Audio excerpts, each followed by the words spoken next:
හරිනේ. හරි. පුතේ එහෙනම් ඔන්න ආයිබෝවන්. ඔද ඔයගොල්ලන්ට ඔන්න අපේ මෙවර සාමාන්‍ය පෙළ විභාගෙ ලියන දරුවන්ට ගේන අපේ තුන්වෙනි වීඩියෝ එක. හරිද? පළවෙනි එක අපි මේ වෙනකොට ගෙනලා තියෙනවා සමාන්තර ශ්‍රේණි හා ගුණෝත්තර ශ්‍රේණි පාඩම් දෙක කවර් කරලා දුන්නා. ඊට පස්සේ පුතේ අපි සමගාමී සමීකරණ ඔයගොල්ලන්ට කවර් කරලා දුන්නා. අද ඔයගොල්ලන්ට මම ඇවිල්ලා තියෙන පුතේ විභාගෙට අනිවාර්යයෙන්ම ලකුණු 10ක් එන. හරි. 11 වසර දෙවෙනි වාරයේ පාඩමක් වන ප්‍රතිශත පාඩම. ප්‍රතිශත පාඩම තමයි අද ඔයගොල්ලන්ට මම මේ සාරාංශව ගොඩ දාන්න ඇවිල්ලා තියෙන්නේ. එතකොට ඒකෙදි හීනවන ශේෂ ක්‍රමය හා වාර්ෂික පොලි අනුපාතය ආශ්‍රිත. හරිද? ගැටලුවක් අනිවාර්යෙන් පුතේ විභාගයට අපිට එනවනේ. හා වැල් පොලිය. හරිද? එතකොට අපිට දෙවෙනි ප්‍රශ්න පත්‍රයේ ඕගොල්ලන්ට හීනවන ශේෂ ක්‍රමය යටතේ වාරිකයක තරම සෙවීම එහෙම නැත්නම් වාර්ෂික පොලි අනුපාතය කියන ඒ කොටස් දෙක ඕගොල්ලන්ට මම වීඩියෝ එකකින් තමයි මේක කියලා දෙන්නේ මෙන්න මේ විදිහට. ඕගොල්ලන්ට පුතේ දැන් පළවෙනියට මම කියලා දෙන්න ඇවිල්ලා තියෙන්නේ මේ හීනවන ශේෂ ක්‍රමය. ඇසුරෙන් වාරික තරම ගණනය කිරීම. ඒතර පුතේ වාරික තරම ගණනය කිරීමේදී ඕගොල්ලෝ අපිට ගාන හදන්න තියෙන්නේ අවම වශයෙන් අපිට කියන්නේ වගන්තිල හදනවා නම් අපිට පියවර 7කින් මේක හදන්න පුළුවන්. හරි ස්ටෙප් 7කින් මේක හදන්න පුළුවන්. අපිට අච්චු පොතේ ගත්තත් හරිද අපිට පළවෙනි උදාහරණ තියෙන්නේ පියවර 7කින්. හරි එතකොට මෙන්න මේ හීනන ශේෂ ක්‍රමයේ යටතේ උගන්වන මේ වාරිකයක තරම සෙවීම. හරිද? මෙන්න මේ ගැටලුව ඕගොල්ලන්ට හරි ලේසියෙන් විසඳන්න පුළුවන් ගැටලුවක්. හරිද? හරි ලේසියෙන් විසඳන්න පුළුවන් ගැටලුවක්. මේ එතකොට මම ඕගොල්ලන්ට ඒ යටතේ ඒ ගාන හදන්න මෙන්න මේ බෝඩ් එකේ ඔයගොල්ලන්ට දාලා තියෙනවා පුතේ පියවර 7ක් තියෙනවා. හරිද? ඔයගොල්ලන්ට මේ වීඩියෝ එක නරඹන අතරතුර ඔයගොල්ලන්ට මේක බලන අතරතුර පුතේ ඔයගොල්ලන්ට මේ සූත්‍ර 7 ඔයගොල්ලන්ට බෝඩ් එකේ තියෙන එක වීඩියෝ එකේ තියෙනවා. ඒතකොට මේ වාරිකයක තරම හොයනකොට මේ පියවර 7න් අපිට ඒ ගාන හදන්න පුළුවන්. ගොඩක් දරුවන්ට මේ පියවර 7 අමතක වීම නිසා තමයි දරුවනේ මේ ගාන හදාගන්න ටිකක් අමාරු. ඉතින් ඔන්න විභාගයට ආසන්නේ ඉන්න ඔයාට පුතේ මේ පියවර 7 කොලයක් අරගෙන ඒකේ ලියලා මම මේ වීඩියෝ එක කරන විදිහට ඔයාලට මේ එක්සැම්පල් මම ගොඩාක් මේකේ ගණන් හදන්න දෙයක් නැහැ. මම ඔයාලට ටියුට් එකක් යටින් තියෙනවා. ඒ ටියුට් එකේ සියලු පිළිතුරු ටිකත් එක්ක තියෙනවා. මම අද ඔයගොල්ලන්ට මේ ෂෝට් වීඩියෝ එකක්. සමහරට ඔයගොල්ලෝ මේ වෙනකම් බලපු වීඩියෝස් වලට අමතරව මේ වීඩියෝ එක ටිකක් කාලය අඩු වීඩියෝ එකක්. මොකද මේ වෙලාව විභාගයේ ලඟ වෙන නිසා ඔයගොල්ලන්ට පුතේ පුළුවන් තරම් මම මේක මේ අඩු කාලෙන් තමයි මේ දැනුම දෙන්නේ. ඉතින් පළවෙනි ගාන විදිහට පළවෙනි උදාහරණ විදිහට මම ඕගොල්ලන්ට අරගෙන තියෙනවා වාරිකයක තරම සෙවීම ආශ්‍රිත ගැටලුවක්. හරිද? ඒකෙදි ටියුට් එකේ ගානක් තියෙනවා. ඒ ගාන ඔයගොල්ලන්ට බලන්න පුළුවන්. හරිද? රුපියල් 60000ක් වටිනා අල්මාරියක් මුලින් රුපියල් 10000ක් දී ඉතිරිය සමාන වාරික 25කින් කියලා එකක්. හරි. මෙතනදී පුතේ ගානේ ඔයගොල්ලන්ට දැන් ඒ ටියුට් එකේ ගානේ බලන්න පුළුවන් නේ. ඒතර ඒ ගාන හදපු විදිහ මම ඔයාලට මේ පියවර 7ට ආදේශ කරන විදිහ මම ඔයගොල්ලන්ට කියලා දෙන්නම්. හරි. ඉස්සල්ලාම අපි හොයන්න ඕන ගෙවීමට ඉතිරි මුදල. මම ඔන්න හදනවා. මෙන්න මේ ගැටලුවේ ඉස්සල්ලාම පුතේ මේ අල්මාරියේ වටිනාකම අපිට දීලා තියෙන්නේ රුපියල් 60000ක් ලෙස. මෙන්න මේ රුපියල් 60000 මෙතනට ආදේශ කරන්න. ඒක තමයි භාණ්ඩයේ වටිනාකම විදිහට අපි ගන්නෙ. ඒතර රුපියල් 60000 අරගෙන ඒ 60000න් අපි අඩු කරනවා පුතේ රුපියල් 10000ක්. හරිද? 10000ක්. ඒතර 60000න් 10000ක් අඩු කරාම ගෙවීමට ඉතිරි වෙන මුදල එන්නේ රුපියල් 50000යි. රුපියල් 50000යි. හරිද? ඔන්න පළවෙනි පියවර අපි හොයාගත්තා. හරිනේ. ඒතර දෙවෙනි පියවරේ අපි හොයාගන්න පුතේ මාසික ණය මුදලේ කොටස. ඒතර මාසික ණය මුදලේ කොටස කියන්නේ මෙතනදී මෙන්න මේ ඉතිරි වෙන මුදල පොලියක් රහිතව කිවිසගත්ත වාරික වලින් මේක ගෙවන්න කිවිසගත්තොත් පොලියක් නැතුව ගෙවන වාරිකයක තරම තමයි පුතේ මාසික ණය මුදලේ කොටස කියලා අපි උතන ගන්න. ඒතර ඒක හොයන්නේ කොහොමද මේ තියෙනවනේ? ඒක හොයන්නේ ගෙවන්න ඉතිරි වෙන මුදල තියෙනවනේ. ඒක වාරික ගණනෙන් බෙදනවා. ඒතර මෙතන ගෙවීමට ඉතිරි මුදල ලෙස අපි ගන්න පළවෙනි පියවරේ හොයාගත්ත අගය වාරික ගණන කියන එක පුතේ අපිට වාරික ගණන කියන එක අපිට මේ ගානේ දෙනවා. ඒක මාස වලින් දෙන්න පුළුවන්, ඒක අවුරුදු වලින් දෙන්න පුළුවන්. පැහැදිලිද? ඒක මාස වලින් දෙන්න පුළුවන්, අවුරුදු වලින් දෙන්න පුළුවන්. අවුරුදු වලින් දුන්නොත් වාරික වලපත් කරන්න හරිද? ඔයගොල්ලෝ දැනගන්න ඕනේ වාරිකයක කාල සීමාව සමාන වෙන පුතේ මාසයකට. ඒතොර අවුරුද්දක් කියන්නේ මාස 12ක්. එහෙනම් වාරික 12යි. අවුරුදු 3ක් කිව්වොත් මාස 36යි, වාරික 36යි. අවුරුදු 5ක් කිව්වොත් මාස 60යි, වාරික 60යි. එහෙනම් මේක ඔළුවට ගන්න නෝට් එක ලියා ගන්න පැත්තකින් මේක බලන්න කියනවා. ඔයගොල්ලෝ පැත්තකින් ලියා ගන්න. මාස එකක් සමානයි වාරික එකයි. ඒතර මේ ගානේ මම මෙතනට ආදේශ කරනවා පුතේ ගෙවීමට ඉතිරි මුදල රුපියල් 50000යි. හරිද? රුපියල් 50000යි. හරිනේ. ඊළඟට ඒක බෙදෙනවා මම වාරික ගණනේ. මේකේ වාරික ගණන පුතේ දීලා තියෙන්නේ කීයද? 25යි. එහෙනම් 25න් බෙදෙනවා. හරිනේ. එතකොට 50000 දෙනකොට කීයද දෙන්නේ? 50ට 25 ඒවා 2යි. හරිද? 0.3යි. ඒ කියන්නේ පුතේ මාසික ණය මුදලේ කොටස විදිහට රුපියල් 2000ක් තමයි අය කරන්නේ. තුන්වෙනි පියවරේ අපි හොයා ගන්න ඕන පුතේ මාස ඒකකයට පොලිය. ඒක හොයන්නේ කොහොමද? මාසික ණය මුදලේ කොටස ගුණ කිරීම 100%. මම R කියලා අරන් තියෙන පුතේ වාර්ෂික පොලිය අනුපාතය. ඒ කියන්නේ ඇනුවල් රේට් එක. ගුණ කරනවා 12න් එකකින්. ඇයි ඒ 12න් ගුණ කරන්න පුතේ දැන් මේක වාර්ෂික පොලිය අනුපාතයක් නේ අපිට දීලා තියෙන්නේ. ඒක මාසයකට කරන්න තමයි 12න් බෙදනවා වෙනුවට 12න් අපි වැඩි කරන්නේ. ඒකෝර මෙතනදී මාසික ණය මුදල කොටස අපි හොයාගත්තානේ. රුපියල් 2000යි. හරිද? රුපියල් 2000යි. හරිද? ඒක ගුණ කරනවා කීයෙන්ද? 100%. ඒතර මේ ගානේ අපිට R දීලා තියෙන්නේ කීයද? 118යි. 118යි ගුණ කරනවා 12න් එකකින්. හරිනේ. ඒතර මේක සුළු කරලා ගම් බලන්න. මේ බිංදු දෙකට මේ බිංදු දෙක කැපෙනවා. ඒක හරිනේ. මේක පුතේ 6න් බෙදුවොත් 2යි. මේක 6න් බෙදුවොත් 3යි. ඊට පස්සේ දෙකට දෙකේව 1යි. 20ට දෙකේව 10යි. 10 වරක් 3 රුපියල් 30යි. පැහැදිලි නේද?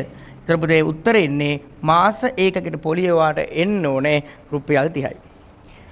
ඊළඟට අපි හොයාගන්න ඕනේ ගානේ මාස ඒකක ගණන. පුතේ මාස ඒකක ගණන හොයන්න ඕගොල්ලන්ට සූත්‍රයක් අපි පාඩම් කරන් යන්න ඕන විභාගෙට n බෙදීම 2යි n ධන 1යි. ඕකේ n කියන්නේ වාරික ගණන. ඕන මං n කියන එක කරන අර්ථ දක්වන්නම්. n කියලා අපි අරන් තියෙන පුතේ වාරික ගණන. තේරෙනවනේ? n කියන්නේ වාරික ගණන. හරි. එතකොට මේකේ n කියන්නේ වාරික ගණන තිබ්බේ වාරික කීයක්ද? 25ක් නේ. එහෙනම් මේකේ nට ආදේශ කරන්න 25 අනිවාර්යයෙන්ම විභාගෙදී මේ සූත්‍ර ලියන්න ලකුණක් ලැබෙනවා. මේ සිංහලෙන් ලියලා තියෙන ටික නම් පුතේ විභාගෙ ලියන්න ඕනේ නැහැ. මේක ඔයා මතක තියාගෙන යන්න. හරිද? 25 බෙදීම 2 n කියන්නේ 25 එකතු කිරීම 1 කියලා අපි ආදේශ කරලා සුළු කරනවා. 25 දෙකට බෙදෙන්නේ නැහනේ. දශම කරන්න යන්න එපා. බොරුවට පුතේ සුළු කරගන්න පුළුවන් ඉස්සරහදී. 25යි 1යි කීය දෙන්නේ 26යි. හරිනේ. දැන් දෙකට දෙකේවා 1යි 26ට දෙකේවා 13යි. හරිද? දැන් මේක ගුණ කරලා ගන්න. හරි. 13 වරක් 5 ගත්තොත් 65යිනේ. 65න් 5 දැම්මා 6ක් ඉතුරුයි. 13 වරක් 2 කීයද 26යි 26යි 32යි. පුතේ මාස ඒකක 325යි. හරි නේද? මාස ඒකක 325ක් මේකේ අය කරනවා. ඊළඟට මුළු පොලිය හොයන්න කොහොමද මේ දීලා තියෙනවා මේ? මාස ඒකකට පොලිය අපි හොයාගෙන තියෙනවා. හොයාගත්ත මාස ඒක ගන්න වැඩි කරනවා. ඒතර මාසයකට පොලිය වෙන රුපියල් 30යි. ඒක මෙතනින් ලියලා ඒක පුතේ වැඩි කරන්න 325න්. හරිද? 325න්. ගුණ කරමු. බිංදුවකට දාගෙනිමු. ඒතර 3ෙන් වැඩි කරාම 3 වරක් 5 15යි. 5න් දැම්ම එකක් ඉතුරුයි. 3 වරක් 2 6යි 1යි 7යි. 3 වරක් 3 9 රුපියල් 9750ක පොලියක් ගෙවන්න වෙනවා. හරිනේ? රුපියල් 9750ක පොලියක් ගෙවන්න වෙනවා. ඊළඟට මුළු ණය මුදල. මුළු ණය මුදල හොයන්නේ ගෙවීමට ඉතිරි මුදල හරි ගෙවීමට ඉතිරි ණයට එකතු කරනවා මුළු පොලිය. ගෙවීමට ඉතිරි ණය වෙන්නේ පුතේ රෝම ඉලක්කම් එකේ හොයාගත්ත රුපියල් 50000 නේ. ඒක මෙතෙන්ට ආදේශ කරගන්න. රුපියල් 50000. ඒ 50000ට එකතු කරන්න මුළු ණය මුදල නැත්නම් මුළු පොලිය වෙන රුපියල් 9750. ඔන්න අපි ඒක ආදේශ එකතු කරා. එතකොට එන ඔක්කොම රුපියල් 59750යි. හරි නේද? 59750යි. දැන් මේ රුපියල් 59750 පුතේ අපි ගෙවන්න ඕනේ කොච්චර වාරික ගණනකින්ද? 24 25කින් නේ 25කින් ගෙවන්න ඕනේ. එහෙනම් මෙන්න 7 වෙනි පියවරේ පුතේ අපිට උත්තරේ ගන්න පුළුවන්. හරිද? ලකුණු 10ක් පුතේ. හරිම ලේසි. රුපියල් 59750 බෙදනවා කීයෙන්ද? 25න්. හරි 25යි. ඒතර මෙන්න මේක මම බෙදෙන විදිහත් ඔයාලට පෙන්නන්නම්. සමහර දරුවන්ට බෙදෙන එක තමයි ගොඩක්ම ගැටලුව වෙන්නේ. අපි බලමු 59යි 750. හරි බෙදනවා 25න්. පහට නෑ 59ට පුතේ 25 ව 2යි. 25 වරක් 2 50යි. 9න් බිඳුවක් 9යි. මෙතන බිඳුවයි. ගේන්න පල්ලෙහාට 7. 97ට 25 ඒවා 3යි. 25 වරක් 3 75යි. 7න් 5ක් ගියාම 2යි. 9න් 7ක් ගියාම 2යි. ගේනවා පල්ලෙහාට 5. 225ට නේ 225ට 25 ඒවා කීයද? 100කට 4යි 200කට 8යි 25ට එකයි 9ක් තියෙනවා. 25 වරක් 9 225යි. 5න් 5 බිඳුවයි 2න් 2ක් බිඳුවයි කෙලවරේ බිඳුව ගේන්න ඔන්න පුතේ බෙදනවා මෙතනට බිඳුව රුපියල් එහෙනම් පුතේ මෙයා ගෙවන්න ඕන මාසෙකට කොච්චර වාරිකයක්ද 2390ක වාරිකයක් ගෙවන්න ඕන. හරිම සරලයි. හරිද? මේ ගාන පුතේ ඕගොල්ලන්ට ගොඩ දාන්න හරිම ලේසි. පියවර 7යි. පියවර 4 ගැලපෙන්න දත්ත ටික දෙනවා අපිට. හරිද? චුට්ටක් කල්පනා කරලා සමහර දෙයක් කරන්න තියෙයි. මේක තමයි පුතේ වාරිකයක තරම හොයන පියවර 7. හරිද? ඔන්න ඔය ගැටලුව අපිට හදා ගන්න පුළුවන්. මෙන්න මේ ස්ටෙප් ටිකට අපිට ওই ටික ආදේශ කරලා ගත්තොත්. පැහැදිලි නේද? හරි. එහෙනම් ඔන්න ටියුට් එකේ එක ගැටලුවක් ඉවරයි. හරි. මම ඔයගොල්ලන්ට තවත් ගැටලුවක් මේ විදිහට හදන විදිය කියලා දෙන්න යන්නේ.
හරි. පුතේ ඔන්න ඔයගොල්ලන්ට තවත් ගැටලුවක් කියලා දෙනවා. හරිද? ඒතර මම මේ වීඩියෝ එකේ මේ ක්‍රමයේදී ඔයගොල්ලන්ට කියලා දෙන පුතේ උදාහරණ දෙකයි. හරිද? උදාහරණ දෙකයි කියලා දෙන්නේ. ඊට පස්සේ ඔයාලට තියෙන්නේ අපේ ඩිස්ක්‍රිප්ෂන් එකේ තියෙන ටියුට් එක දැන් ඩවුන්ලෝඩ් කරගෙන ඉතුරු ගණන් ටිකට ඔයගොල්ලන්ට තනියම මහන්සි වෙලා ඒ උත්තර ලබා ගන්න තියෙන්නේ. හරිනේ. ඒතර මේකේ ලොකුවට ආය නැවත කියන්න දෙයක් නැහැ. එකම දේ තමයි මට රිපීට් කරන්න තියෙන්නේ.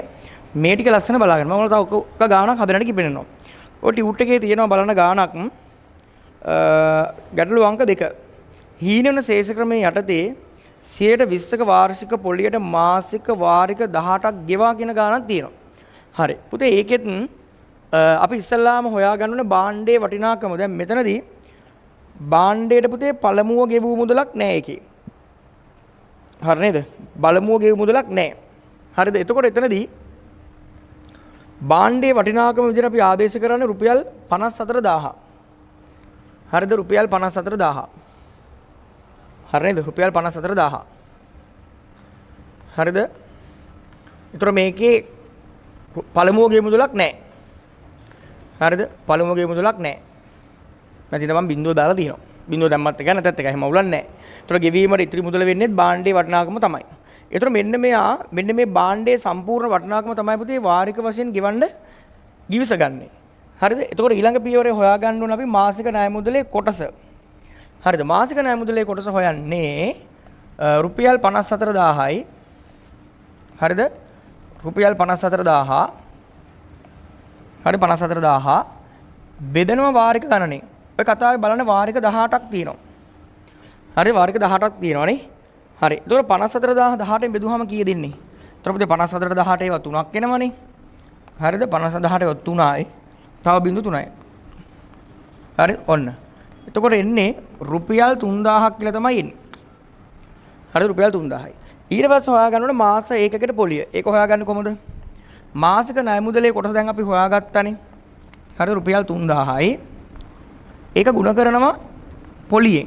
පොලි ප්‍රතිශතයෙන්. මේ කතාවේ පොලි ප්‍රතිශත දීලා තියෙන පුතා 120යි. හරිද? 120 ගුණ කරනවා 12න් එකකින්. හරිද? 12න් එකකින්. හරිද? 12න් එකකින්. එතකොට අපි බලමු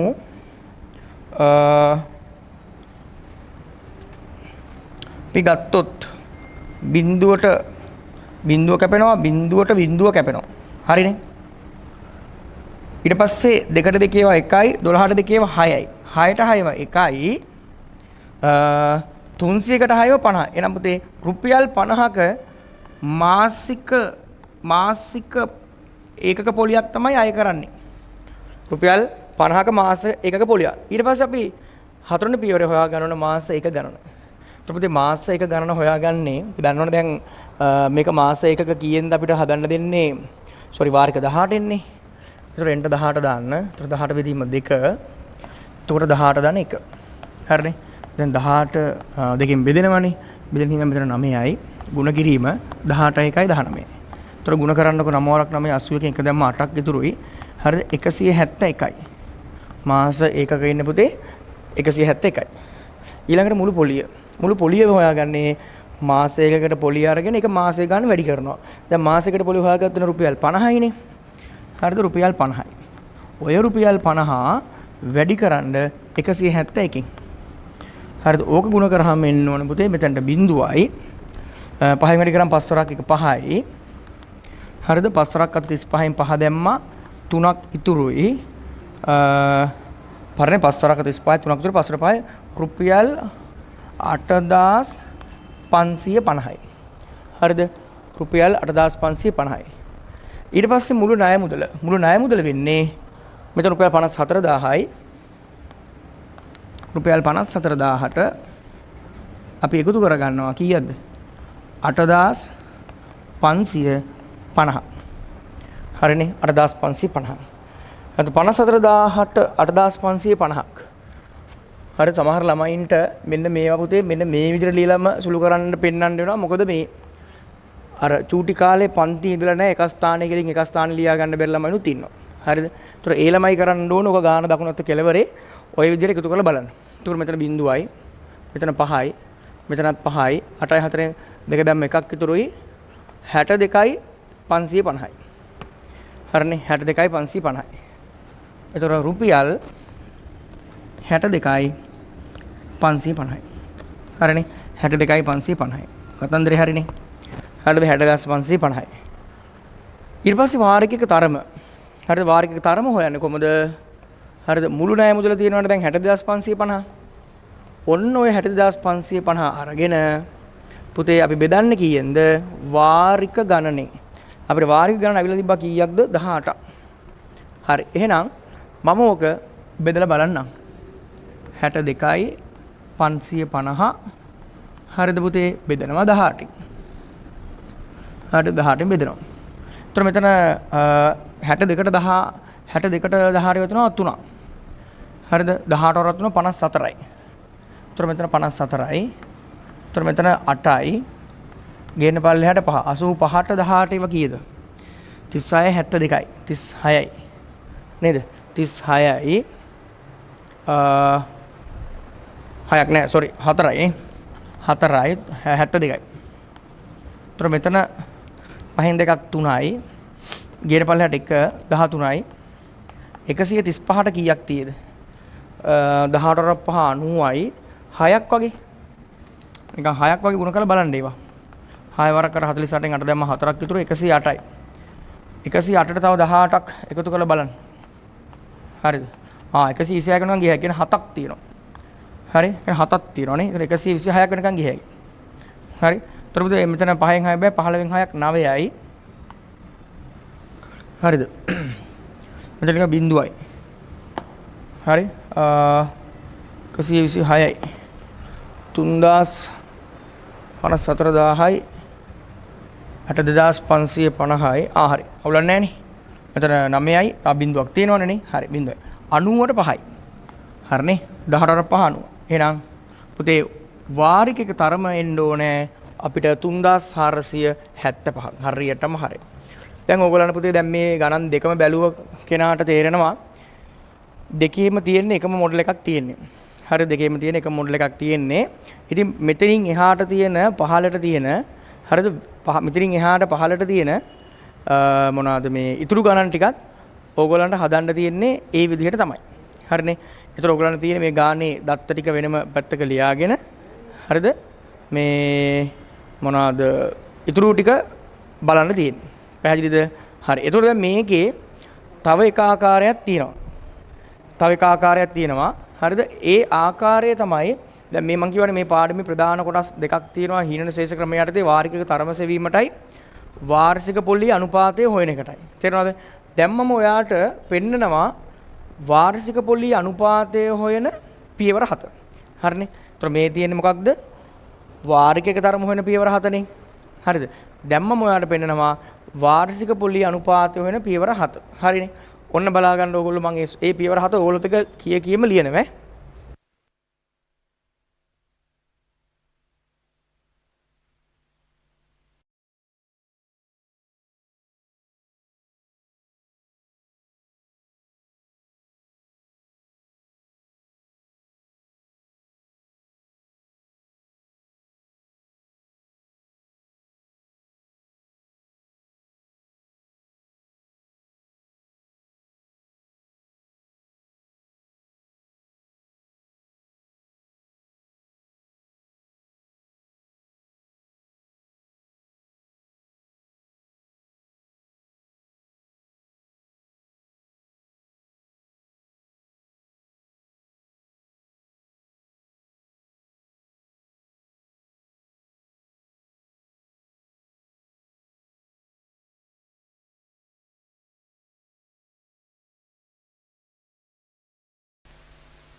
හරි නේද පුතේ මම ඔයගලන්ට ඔන්න කිව්වනේ මේකේ තව ක්‍රමයක් තියෙනවා කියලා වාර්ෂික පොලි අනුපාතය හොයන්න. හරිද? ඒතර වාර්ෂික පොලි අනුපාතය හොයන එකෙත් පුතේ තියෙනවා පියවර 7ක්. හරිද? ඔයගලන්ට මම ටියුට් එකේ ගණන් එහෙම දීලා තියෙනවා. හරිද? ඔයගලන්ට ටියුට් එකේ මම ගණන් ටිකක් දීලා තියෙනවා බලන්න වාර්ෂික පොලි අනුපාතය. හරි. බලමු මේකේ පියවර 7 කොහොමද එන්නේ කියලා. ඕන බලන්න මේ තියෙන්නේ වාර්ෂික පොලි මම කෙටියෙන් ලියන්නේ අනුපාතයේ සොයන විදිය. ඒක percentage එකක් විදිහට තමයි පුතේ අපිට එන්නේ. ඒතර ඒකේ පළවෙනි පියවර හරිද? ඒකේ පළවෙනි පියවර අපි හොයාගන්න ඕනේ ගෙවීමට ඉතිරි මුදල. ඒක අර ඉස්සල්ලකෙත් අපි හොයාගත්ත විදිහ මතකයිනේ. හරිද? ගෙවීමට ඉතිරි මුදල සමානයි කොහමද? භාණ්ඩයේ වටිනාකම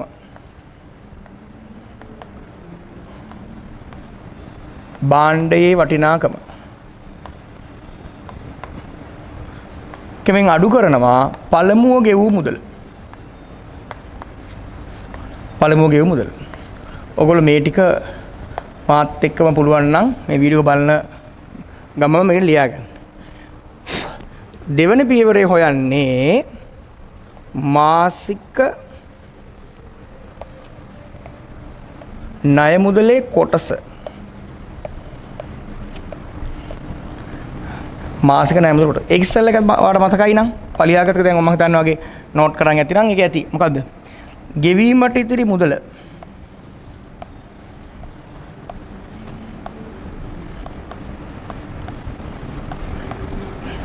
ඒක බෙදනවා වාරික ගණන.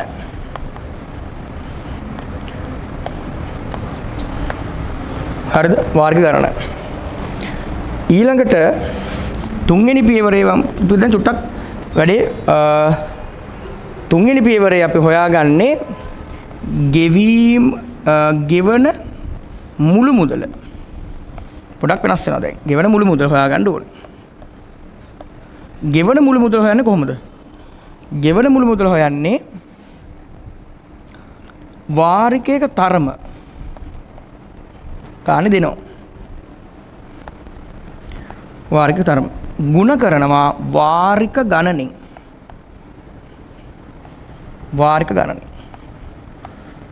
හරිනේ. හතරවෙනි පියවර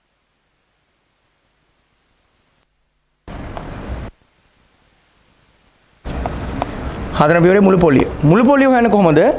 තුන්වෙනි පියවර හොයා ගන්න ඕනේ පුතේ ගෙවන මුළු මුදල. ඒකෙන් අර ගෙවීමට ඉතිරි මුදල අඩු කරන්න.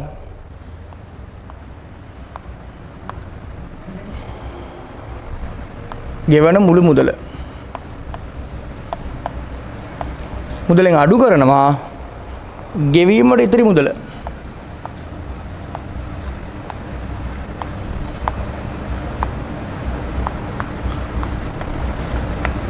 හරි නේද? ඒතර මේකේ පස්වෙනි පියවර වෙන්නේ මාස ඒකක ගණන.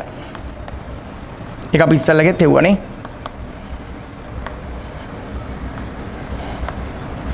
මාස ඒකක ගණන. ඒක දන්නවනේ විභාගෙ ලියන්නත් ඕන කියලා මම කිව්වා n බෙදීම 2යි n ධන 1යි. හරි n බෙදීම 2යි n ධන 1යි. ඊට පස්සේ 6 වෙනි එකේදී අපි හොයාගන්න පුතේ මාස ඒකකයට පොලිය.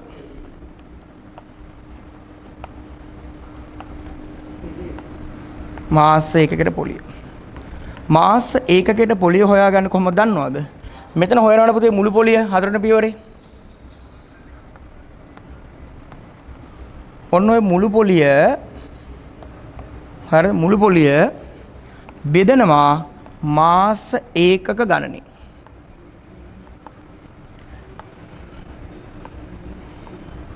මාස ගණනේ. ඔන්න පුතේ අපේ අවසාන පිළිතුර ළඟා වෙන්න යන්නේ. හරි 7 වෙනි පියවරේ උත්තරේ නා පුතේ වාර්ෂික පොලි අනුපාතය. ඒක එන්නේ percentage එකක් විදියට රුපියල් කියලා දාන්න එපා. සමහර ළමයි රුපියල් කියලා දානවා. හරිද? ඒක හොයන්නේ මෙහෙමයි. ඉරෙන් උඩට ආදේශ කරන්න මාස ඒකකයට පොලිය.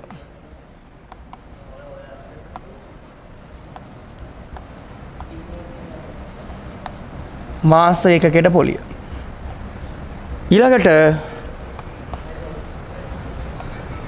මාසික ණය මුදලේ කොටස.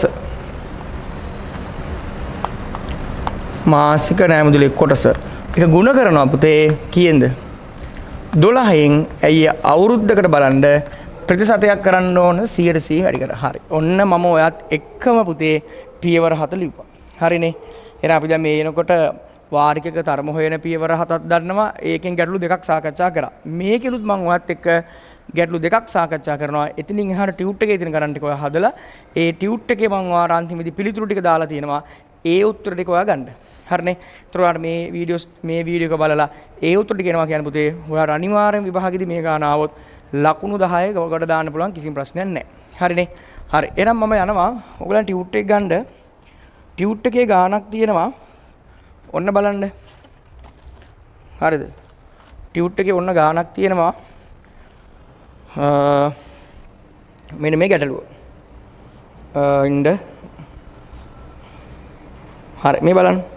රුපියල් 78000ක් වූ පරිගණකයක් රුපියල් 18000ක් ගෙවා කියන එක තියෙනවා. හරි අපි ඒ ගාන බලමුද?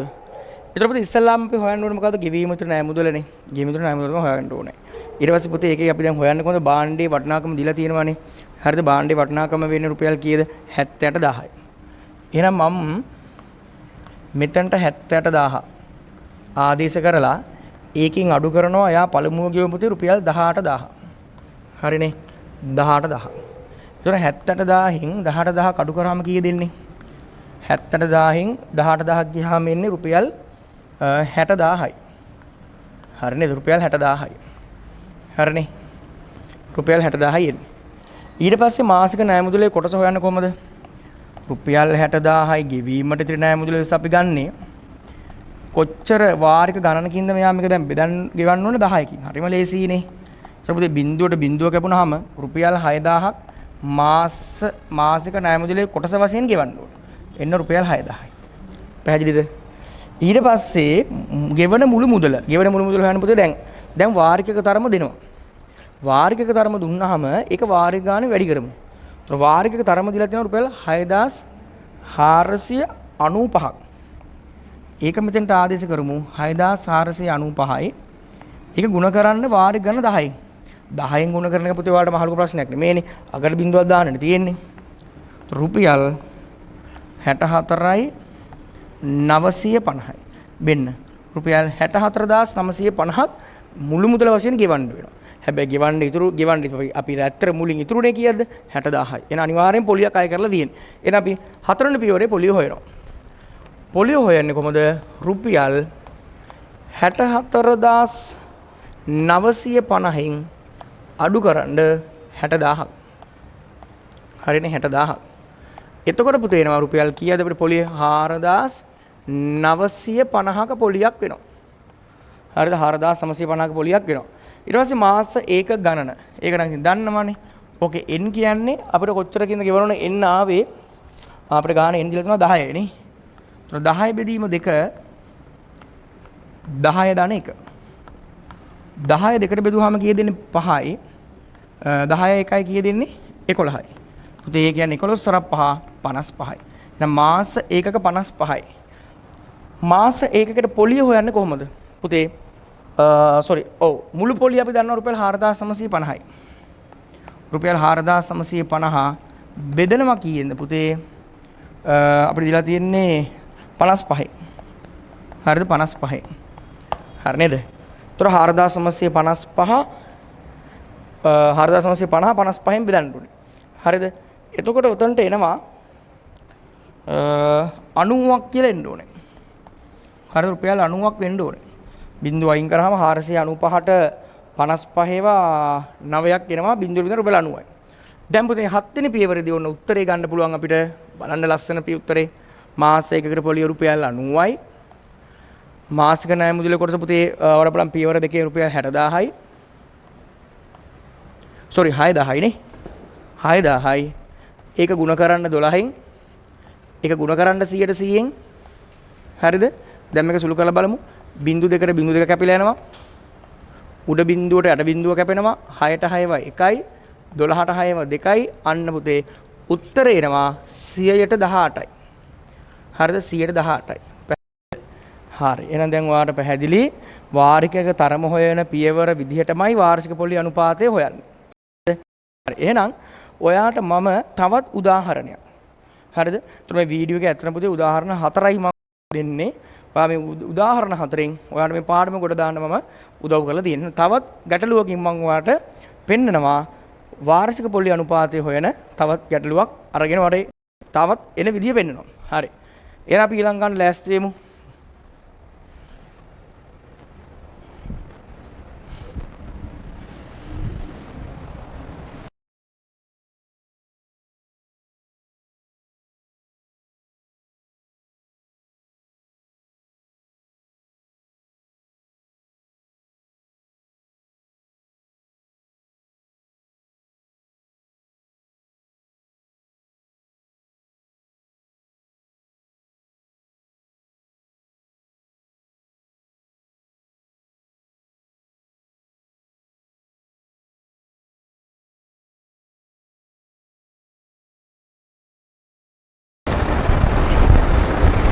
හරිද? හරි ඔන්න පුතේ ඊළඟ ගැටලුව. ඒකට මම අරගෙන තියෙන්නේ ඔයාගේ ටියුට් එකේ තියෙන අත්පිට මුදලට රුපියල් 26000කට මිලදී ගිය ඇති වර්ණ රූපවාහිනී යන්ත්‍රයක් කියන ගැටලුව. ඒකේ බලන්න පුතේ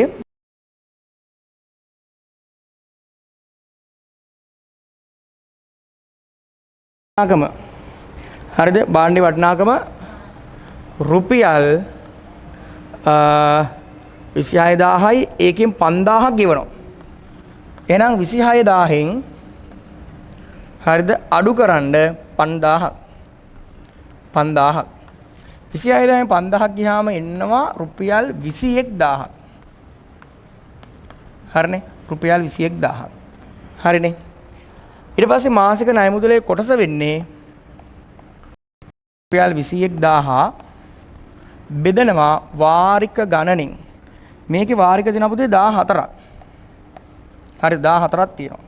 ඒතර 21000 14න් බෙදුවාම හරිද 21000 14000 21000 14000න් sorry 14000 14න් බෙදුවාම අපිට ඕනම් බලමු හරිද 21ට 14 වතුනවා එකක් 14යි 7යි 70ට 5යි රුපියල් 1500යි රුපියල් 1500ක් එනවා. හරිනේ. ඉතින් ගෙවන මුළු මුදල වෙන්නේ පුතේ වාරිකයකට ගෙවලා තියෙනවා මෙයා රුපියල් 1600 නවා කීයෙන්ද වාරික 14න්. එතකොට අගට බිඳුව දාගමු අපි. හරිනේ. අගට බිඳුව දාගෙන 1650. හරිද sorry 165 14න්. ඔක්කොම පුතේ සුළු කරලා බලන්න. හරිද 4 පහ 20 බිඳුවම දෙකක් ඉතුරුයි 6 වරක් අතර 24යි 24යි 2යි 26යි 6 දැම්ම දෙකක් ඉතුරුයි මෙතන 6යි මෙතන 5යි මෙතන 6යි 1යි බලමු කීය දෙන්නේ කියලා 0යි 1යි 3යි රුපියල් 2310යි 2310යි කියන්නේ 23100ක් වෙන්න ඕන. හැබැයි පුතේ පළවෙනි පියවරේ අපිට ආව රුපියල් 21000 අනිවාර්යයෙන්ම එයාගෙන් පොලියක් අය කරලා තියෙනවා. එහෙනම් පොලිය වෙන්නේ 23100න් ඔව් 23100න් අඩු කරමු පුතේ කීයක්ද 21000ක් 21000ක්. එතකොට ඔයාට රුපියල් එන්න ඕන 23100න් පුතේ 21000 අඩු කරන 2100යි නේ. ඒක තේරෙනවනේ 2100යි. හරි නේද? ඊට පස්සේ මාස ඒකක ගණන. ඒක හොයන්නේ මාස එක ගණන තිබ්බ 17 වාරික ගණනනේ. ඒතර 14යි 14 දෙකෙන් බෙදලා 14යි 1යි 14 දෙකෙන් බෙදුවාම කීය දෙන්නේ 7යි ගුණ කිරීම 15 15 සරක් 7 කියන්නේ 105යි ඔන්න ඒකත් හරි ඊළඟට මාස ඒකකයට පොලිය ඒක හොයන්නේ මුළු පොලිය එනවා පුතේ 2100ක් හරි ඕක බෙදෙනවා 105න් හරිනේ ඒතර 210ට 105ව දෙකයිනේ 210ට 105ව දෙකයි කියන්නේ එහෙනම් තව බිඳුව 20යි රුපියල් 20යි. ඔන්න අන්තිම පියවර. හරිද? අන්තිම පියවර ආදේශ කරන්න තියෙන්නේ. මාසයකට පොලිය පුතේ රුපියල් 20යි. මාසික ණය මුදලේ කොටස අපි රුපියල් 1500යි. හරිද? අපිට ಗುಣ කරන්න තියෙන්නේ කීයෙන්ද? 12න්. ඒක ಗುಣ කරනවා කීයෙන්ද? 100%න්. හරි. බිංදු 2ට බිංදු 2යි. 5න් කැපුවාම 3යි. 5න් කැපුවාම 4යි. නේ ඊට පස්සේ 3ට 3 ඒවා 1යි 12ට 3 ඒවා 4යි උත්තර එනවා 116 හරි නේද? ඒතර අපෙන් අහලා තිබ්බේ ඔය කතාවේ වාර්ෂික පොලිය අනුපාතයනේ. හරි. එහෙනම් ඔන්න පුතේ අපේ තුන්වෙනි වීඩියෝ එක හරි අපි කරලා ඉවරයි. ඒ කියන්නේ හීනවන ශේෂ ක්‍රමයේ යටතේ හරිද? හීනවන ශේෂ ක්‍රමයේ යටතේ කොහොමද භාණ්ඩයක වාරිකයක තරම හොයන විදිහයි වාර්ෂික පොලිය අනුපාතය වෙන විදිහයි. ඉතින් ඔන්න අපි පොරොන්දු වෙච්ච විදිහටම ඕගොල්ලන්ට අපේ 4 වෙනි ලෙසන් එකත් අපි ඉවර කරලා දුන්නා. ඉතින් මම විශ්වාස කරනවා පුතේ ඔයා මේ වීඩියෝ එක හොඳට නරඹලා ඔයාගේ ගණිතයට මෙදාපාර සාමාන්‍ය පෙළ විභාගයට අනිවාර්යෙන් ගණිතයට ඒකක් අරගෙන හරිද? ඔයාගේ රිසල්ට් ෂීට් එකේ ප්‍රබලම විෂය වන ගණිත විෂයට ඒකක් ගන්න ඔයාට මාලිංග සර් කරන මේ උදව්ව ඔයගලන්ට බොහොමත්ම අත්ලක් වෙයි. ඉතින් මේ වීඩියෝ එක නරඹන ඔයා තනිය නරඹන්න එපා පුතේ. තවත් ඔයාගේ යාළුවන්ට මේක ෂෙයා කරන්න. මේක ලංකාවේ හැමෝටම ෂෙයා කරන්න. අපේ YouTube channel එක subscribe කරලා නැති අයට subscribe කරන්න ඔයාලා. හරිද? ඒ වගේම මතක් කරන්නම් අහන ප්‍රශ්නයක් තියෙනවා හැමදාම. සර් පන්ති කරන්නේ කොහෙද? හැම වීඩියෝ එකම මම මේක කියන්නේ කාට හරි පුතේ මේක උපයෝගී වෙයි කියලා. හරිද? කුරුණෑගල නගරේ හරිද? සර්ගේ ආයතනය වන ලෙක්සිකෝන් ආයතනය. වාරිපොළ නගරේ ෆිසිකල් පන්ති කරනවා 6 ඉඳන් 11 වෙනකම් ඔය නගර දෙකේම පුතේ පේපර් ක්ලාස්, ජ්‍යාමිතිය ක්ලාස් සියල්ලම. හරිද? ඕගොල්ලන්ට අපි කරනවා වාරිපොළ ඇල්ෆා නගරේ. හරිද? තනියෙන් නෙමෙයි කරන්නේ විශ්වවිද්‍යාල ළමයි එක්ක. හරිද? කුරුණෑගල නගරේ එකම විශ්වවිද්‍යාලයේ සිසුන් සර්ගෙම ගෝලයෝ හරිද? ඇවිල්ලා දරුවන්ගේ පොත්පත් බලලා හෝම්වර්ක්ස් බලලා දුර ළමයි ගාවට ගිහිල්ලා ඒ හැම දරුවෙක් ගැනම විශේෂ අවධානය යොමු කරලා කරන ලංකාවේ එකම භෞතික පන්තිය තමයි ගණිත පන්ති තමයි කුරුණෑගල හා වාරිපොළ මාලිංගසගේ පන්ති කියන්නේ. පැහැදිලිද? මේ වෙනකොට වසර 14ක් අකණ්ඩව නගර දෙකේ විශිෂ්ට ප්‍රතිඵල නැත්නම් වැඩිම ප්‍රතිඵල ලබා දුන්න එකම ගණිත පන්තිය. ඉතින් ඒ වගේම ඕගොල්ලන්ට අපිට දැන් මේ දවස්වල මේ එන මේ වීඩියෝස් ටික බලලා අපිට එන මැසේජ් කන්දරාවට තමයි සර් ඔන්ලයින් ක්ලාස් පටන් ගන්න නැද්ද? අනිවාර්යෙන් පටන් ගන්නවා. පැහැදිලිද? ඒතර ඕගොල්ලන්ට පුළුවන් පුතේ අපේ ලංකාවේ ඕන ප්‍රදේශයක ඉන්න ඕන දරුවෙක්ට පුළුවන් අපිත් එක්ක ඔන්ලයින් ක්ලාස් උත් සම්බන්ධ වෙන්න. පැහැදිලිද? ඒකෙත් අපි හැම දරුවෙක් ගැනම විශේෂ අවධානය යොමු කරලා හැම දරුවෙක්ම අපි වෙනම මොනිටර් කරලා හරිද 6 සිට 11 ශ්‍රේණි වෙනකන් අපි පුතේ ඕගොල්ලන්ට ඔන්ලයින් පන්තිත් මේ 2026 වර්ෂයට ආරම්භ කරනවා. ඉතින් ඔයාලට යුතුයකමක් තියෙනවා මේ වීඩියෝ එක බලන පුතේ ඕගොල්ලන්ට නංගිලා මල්ලිලාට පුළුවන් අපිත් එක්ක සම්බන්ධ වෙන්න. පැහැදිලිද? ඒ වගේම ඕගොල්ලන්ට මොනවා හරි ප්‍රශ්නයක් තියෙනවා නම් පන්තිය පිළිබඳ ඕගොල්ලන්ට වැඩි විස්තර දැනගන්න ඕන නම් හරිද? කෙටි පණිවිඩයක් WhatsApp ඔස්සේ අපිට යොමු කරලා තියන්න. මෙන්න මේ 0.74 0.38 71 කියන අපේ යටින් වැටලා දෙනවා අපේ WhatsApp නම්බර එක ඔයගොල්ලන්ට මේ වීඩියෝ එකේ. ඒ නම්බරයට ඔයාලට අවශ්‍ය ප්‍රශ්නය හරිද? ගණිත ගැටලුවක් එහෙම නැත්නම් පන්ති ආරම්භයක්. හරිද?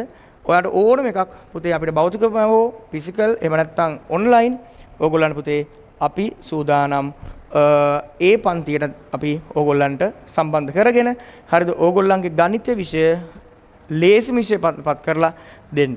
හරිද? ඉතින් ඕගොල්ලන්ට ඔයගොල්ලන්ගේ අපේ අයියලා අක්කලාගෙන් අහලා බලන්න පුළුවන් පුතේ සර්ගේ පන්තිය ගැන. ඔයගොල්ලෝ මේ වීඩියෝස් ටික බලනකොට ඔයගොල්ලන්ට ලොකු අවස්ථාවක් තියෙනවා. සර් කියන්න විදිය ඔයගොල්ලන්ට මේවා අවබෝධ කරන විදිය. ඉතින් අපි YouTube channel එකේ අපේ ඊළඟ පන්ති ආරම්භ පිළිබඳ වීඩියෝස් අපි දානවා. ඉතින් ඕගොල්ලන්ට සම්බන්ධ වෙන්න අපිත් එක්ක ජනවාරි මාසයේ මුල් සතියේ සිට අපි 2026 සියලුම ශ්‍රේණි වලට සම්බන්ධ වෙ පවත්වනවා. ඉතින් එහෙනම් පුතේ ඔන්න අපේ මේ වීඩියෝ අවසන් ඊළඟ වීඩියෝ එකත් ළඟදීම අපි ඕගොල්ලන්ට අරගෙන එනවා.